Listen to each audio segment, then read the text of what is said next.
Mr. Hunt, you're recognized for 5 minutes. I'm going to say the quiet part out loud because we all know exactly what's going on here. It wasn't the fully automatic machine gun that was banned in 1986. It wasn't the bump stock. It certainly is not the pistol brace. And it is not the AR-15, of which I am the owner of multiple. The left has been chipping away at our Second Amendment rights for decades, and I'm sick of compromising. Every time my colleagues on the right compromise on guns, the next thing the left says is, we need to do more. And if the left can't repeal the Second Amendment, then they'll have an unelected bureaucrat like yourself, sir, issue a regulation that will make 40 million Americans felons overnight. That's a fact. Compromising on our fundamental rights, it's not going to keep our children safe either. Our children should not be prey for homicidal maniacs.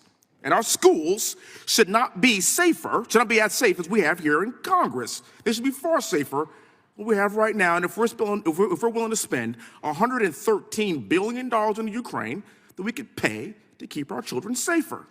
So, gentleman in the corner, thank you, sir, for standing in the corner with a gun, and I feel safer by his presence already.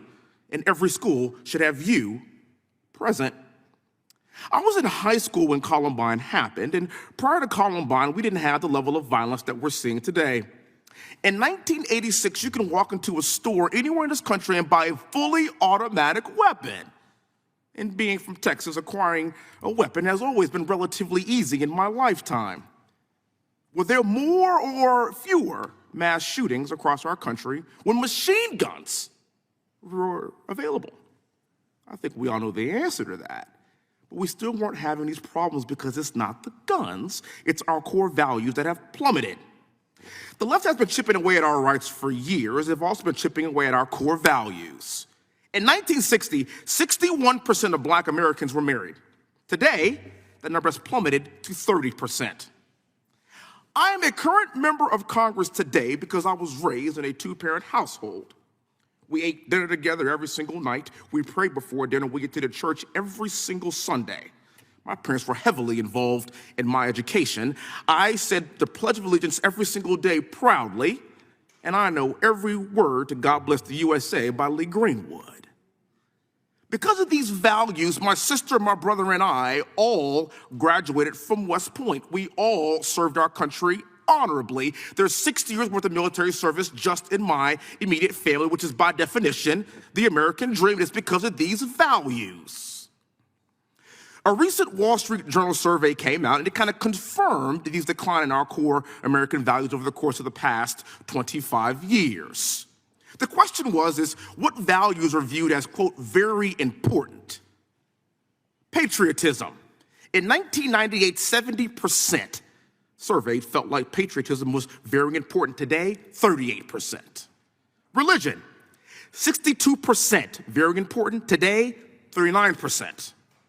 Having children, 59% in 98, 30% today.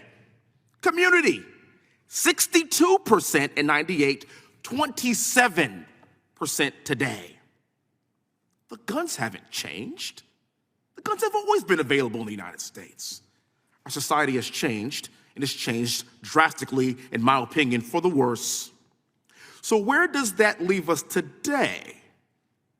There's a reason why crime and gang violence is up. There's a reason why Black women are the fastest growing demographics of gun owners in America. You know that, sir. Many of them live in Democrat-run cities with rising crime rates and district attorneys that put criminals ahead of innocent women like we see in New York. And by the way, it's not their husbands or their significant others that are purchasing guns for them. Black women are purchasing guns themselves because we know that Democrats replaced Black husbands with Uncle Sam a long time ago.